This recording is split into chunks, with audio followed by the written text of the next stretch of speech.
Hello, this video will focus on slope and intercept of linear equations.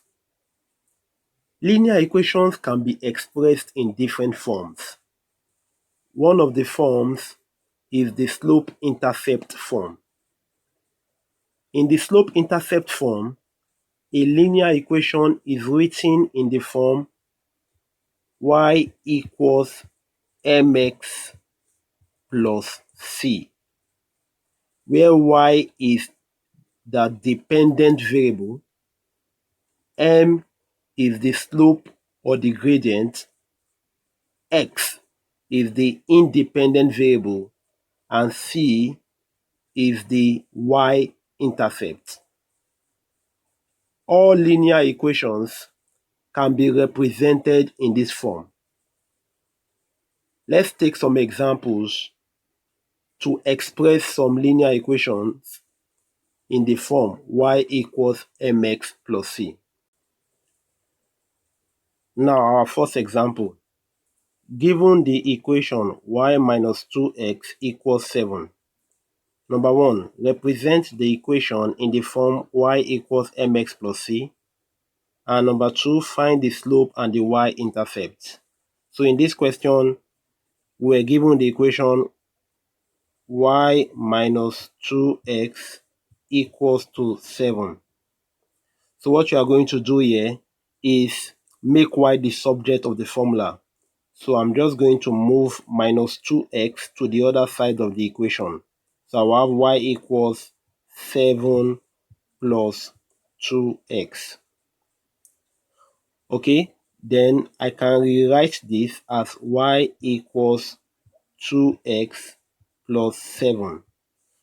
Okay, so this is the first question. So y equals 2x plus 7 is in the form y equals mx plus c. How do I know that? The reason is because if you compare y equals to 2x plus 7 to the slope-intercept form, which is y equals mx plus c, you will discover that on the left-hand side, you have y in both equations. Then on the right-hand side, you have x. So if you compare, you will simply discover that m, which is the gradient of the slope, is true. Okay, so if you compare this side, the gradient will be true.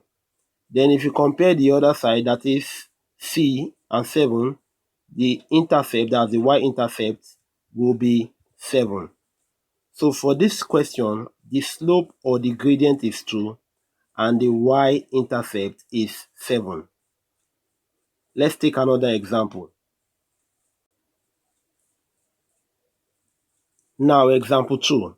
Given the equation 2y minus 5x equals 1, find the gradient and the intercept on the y-axis. So we want to find the gradient and the intercept of the equation 2y minus 5x equals to 1. The first thing we are going to do is to make y the subject of the formula or the subject of the equation. So to do that, I'm going to move minus 5x to the other side of the equation, that is the right hand side. So I'm going to have 2y equals 1 plus 5x. Okay, plus because it was minus on the left hand side. So you are going to have 2y. If I rewrite this, I can make the 5x come before the 1. Okay, then now that you have 2y equals 5x plus 1, you are going to divide both sides by 2 because we want y to stand alone. So I'll divide by 2 and I'm going to have 5x plus 1, everything divided by 2. So dividing both sides by 2 will make me have my y alone, and I'm going to have 5x plus 1 over 2. Now 5x plus 1 over 2 can be split into 5 over 2x plus 1 over 2. Okay, if you add this, that's 5 over 2x plus 1 over 2, you will get 5x plus 1 over 2. Now that we have our equation like this, we can compare it to the slope-intercept form, which is y equals mx plus c. So if you compare the left hand side, you have y to y. If you compare the right hand side, let's start with the first one, the x part, you will discover that our gradient or our slope is 5/2. And the other part of the right hand side, that is c and half, you will discover that the y-intercept or the intercept on the y-axis is 1/2. So for this question, the slope or the gradient is 5/2 and the y-intercept is 1/2. I hope you understand.